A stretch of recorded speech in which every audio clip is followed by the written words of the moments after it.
उत्तर प्रदेश की सियासत से जुड़ी हुई इस वक्त की बड़ी खबर आपको बता दें। हार के बाद स्वामी प्रसाद मौर्य पर मेहरबानी दिखाएंगे अखिलेश यादव। जी हां, अपनी सीट का त्याग करेंगे अखिलेश यादव। ये कयास लगाए जा रहे हैं कि अखिलेश यादव करहल सीट छोड़ सकते हैं और स्वामी प्रसाद मौर्य को यहां से चुनावी मैदान में वो एक बार फिर से ला सकते हैं। यूपी चुनाव में सपा गठबंधन के खाते में 125 सीटें आई हैं।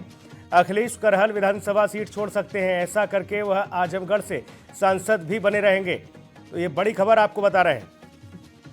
अखिलेश यादव आजमगढ़ से सांसद हैं और हाल ही में उन्होंने विधानसभा का चुनाव करहल से जीता है। अब ये माना जा रहा है कि स्वामी प्रसाद मौर्य को वो यहां से चुनावी मैदान में उतार सकते हैं करहल सीट से और उनको विधानसभा में भेज सकते हैं एक बड़ी जिम्मेदारी के तौर पर, क्योंकि स्वामी प्रसाद मौर्य को फाजिल नगर सीट से हार का सामना करना पड़ा और अखिलेश यादव करहल विधानसभा सीट छोड़ सकते हैं उनके लिए, क्योंकि अखिलेश यादव यहां से जीतकर विधायक भी बने हैं और आजमगढ़ से आपको बता दें वो सांसद भी हैं।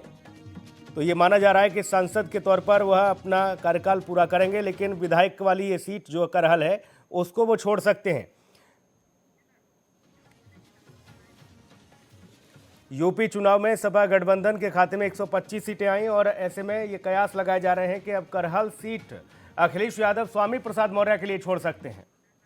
सीधा रुख करेंगे लखनऊ का। हमारे सहयोगी विनोद इस वक्त हमारे साथ जुड़े हुए हैं। सीधा विनोद, करहल सीट छोड़ सकते हैं अखिलेश यादव स्वामी प्रसाद मौर्य के लिए, एक बड़ी मेहरबानी दिखाएंगे? जी बिल्कुल सुनील, देखिए जो अटकलें थी वो तेज हो गई हैं कि अखिलेश यादव जो करहल विधानसभा जहां से प्रत्याशी थे इस बार के विधानसभा चुनाव में, पहली बार विधानसभा चुनाव लड़ा है अखिलेश यादव ने, अब उस सीट को भी छोड़ेंगे। इसके पीछे देखिए दो वजह है सुनील, क्योंकि आजमगढ़ से वो सांसद हैं और संसद में जो समाजवादी पार्टी के नेताओं की जो संख्या है वो बेहद कम है, इसलिए वो जो संख्या है उसको और नहीं घटाना चाहते। तो इसलिए वो सांसद वहां पर बने रहना चाहते हैं, क्योंकि लोकसभा चुनाव है सामने, 2024 में लोकसभा चुनाव है, वहां पर अपनी जो बात है उसको मजबूती से रखने में उनको आसानी होगी अगर वो लोकसभा में बने रहेंगे, सांसद बने रहेंगे। तो दूसरी तरफ ये भी है कि विधानसभा चुनाव में जिस तरीके का परिणाम आया है, उनकी पार्टी सरकार नहीं बना पाई उत्तर प्रदेश में। तो ऐसे में वो एक वजह ये भी मान रहे हैं कि करहल विधानसभा क्षेत्र में जिस तरीके का परिणाम उनको आए उससे वो कहीं ना कहीं गदगद है, कहीं ना कहीं उनको विजय हासिल हुई है।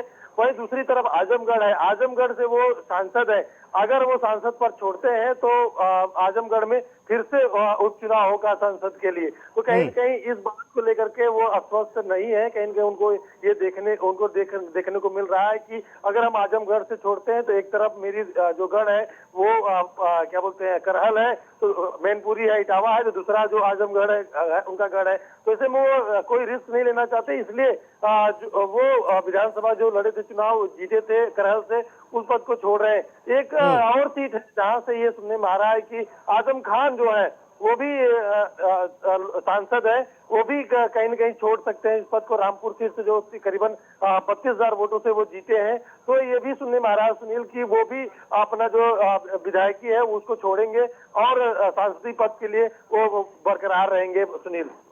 लेकिन विनोद, ऐसे में कार्यकर्ता से लेकर मतदाता तक सभी का मनोबल टूटता है। पार्टी से ज्यादा प्रत्याशी चेहरा मायने रखता है, उस पर भी मतदान होता है। अखिलेश यादव को भारी बहुमतों से जीत दर्ज कराई यहाँ, और जो मतदाता है करहल का उसने ये जाहिर तौर पर माना कि अखिलेश यादव हमारे मसीहा हैं, उनको भारी बहुमतों से चुना। जब फाजिल नगर से स्वामी प्रसाद मौर्य को मतदाताओं ने नकार दिया, तो कैसे ये माना जाए कि अब यहाँ से उनको लाकर ये राजनीति के दांवपेच खेलकर यहाँ की जनता में एक बड़ी पैठ बना पाएंगे? जी बिल्कुल, देखिए सुनील, ये बात बिल्कुल सही है कि जिस तरीके की जीत दर्ज अखिलेश यादव को करहल से मिली है, और समर्थक होते हैं अपने, क्योंकि सबको एक आशा होती है कि हमारा जो नेता है वो किस तरह का होना चाहिए। तो अखिलेश यादव को जो करहल की जो जनता है उसने अपना मत दिया है, तो कहीं न कहीं उनके अंदर एक बात सोचने को वो लोग मजबूर होंगे कि भाई इस सीट को छोड़ रहे हैं, वो आजमगढ़ में बने हुए हैं।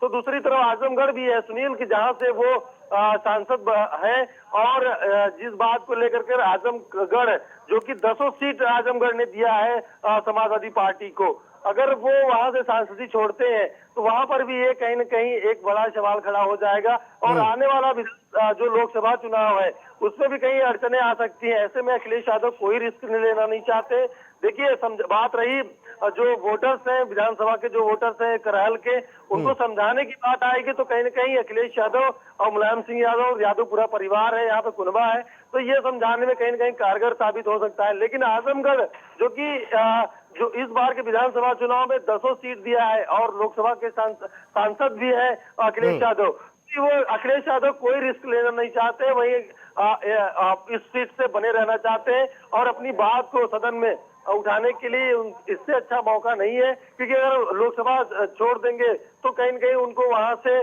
जाना पड़ेगा और अपनी जो बात है आने वाला लोकसभा चुनाव में जो बात वहां रखना चाहते हैं मजबूती से, वो नहीं रख पाएंगे। इसलिए अखिलेश यादव ने यह शायद निर्णय लिया है कि वो लोकसभा सीट पर यानी सांसदीय पद पर बने रहेंगे और विधानसभा पद से इस्तीफा देंगे। देखिए स्वामी प्रसाद मौर्य की जो बात आ रही सामने कि वो अपना सीट दे देंगे स्वामी प्रसाद मौर्य को, तो कहीं न कहीं इस बात में पूरी रणनीति हो सकती है, क्योंकि एक पिछड़ों के नेता माने जाते हैं स्वामी प्रसाद मौर्य और इस बार उनको हार का मुंह देखना पड़ा है। तो ऐसे में कहीं न कहीं ये बड़ी रणनीति हो सकती है अखिलेश यादव की, क्योंकि ये सारे मिथक इस बार टूट गए विनोद। पिछड़ों का नेता, जिसका गढ़ उसका गढ़, ये उसकी नुमाइंदगी, ये तमाम सारे जो मिथक थे वो सब तोड़ दिए जनता ने। अब कोई किसी का नेता नहीं, बोले जो विकास करेगा वो हमारा नेता। जी बिल्कुल सुनील, देखिए ऐसे कई लोगों का भ्रम तोड़ दिया है जनता ने। जैसे केशव मौर्य है जो कि डिप्टी सीएम थे, एक बड़े पद पर वो बने हुए थे, और सिराथू की जनता ने उनका जो ये भ्रम था वो तोड़ दिया कि सिराथू सिर्फ लगातार उनको ही वोट करता रहेगा। और पिछड़ों के नेता एक बड़े दिग्गज नेता माने जा रहे थे, जो कि जो भारतीय जनता पार्टी के प्रदेश अध्यक्ष भी रह चुके हैं, उन्होंने गाइड किया है ऐसे ऐसे नेताओं को, उनको नेता बनाया है। लेकिन वो उनके अंदर जो अहम हो गया था, देखिए कई ऐसी तस्वीरें सामने आई थी जब चुनाव के दरमियान, जब वो डिसाइड हुआ था टिकट की वो जाएंगे वहां चुनाव लड़ेंगे, तो कई तस्वीरें आई थी जो कि सच साबित हुई। उनके सामने पल्ली पटेल जो कि देखिए उनका जो कैरियर है वो ज्यादा लंबा नहीं है पल्ली पटेल का, और केशव मौर्य का जो कैरियर है, राजनीतिक कैरियर, वो बहुत लंबा है, लेकिन पटकनी दे दी। तो ऐसे कई दिग्गजों को धराशाही कर दिया इस बार के चुनाव की जनता ने। देखिए केशव स्वामी प्रसाद मौर्य की उसी में लाइन में है। देखिए कब से जीतते चले आ रहे थे, एक बड़ा वोट बैंक इनके पास था, और ये बात खुद कर मन से कहा करते थे कि हम जिस पार्टी में जाते हैं उसकी सरकार बन जाती है। वो भी भ्रम इनका टूट गया। तो ऐसे कई दिग्गजों का जो भ्रम है इस बार के चुनाव में जाहिर तौर पर पिछड़ों का नेता हो, अगड़ों का नेता हो, या किसी भी समुदाय को लेकर चल रहा हो, उस समुदाय का कभी भला नहीं हुआ, लेकिन अपना भला जरूर कर गए। ये बात जनता को भी समझ में आ गई, इसलिए ये सारे भ्रम तोड़ दिए गए। बने रहिएगा विनोद, अगली खबर का रुख करेंगे।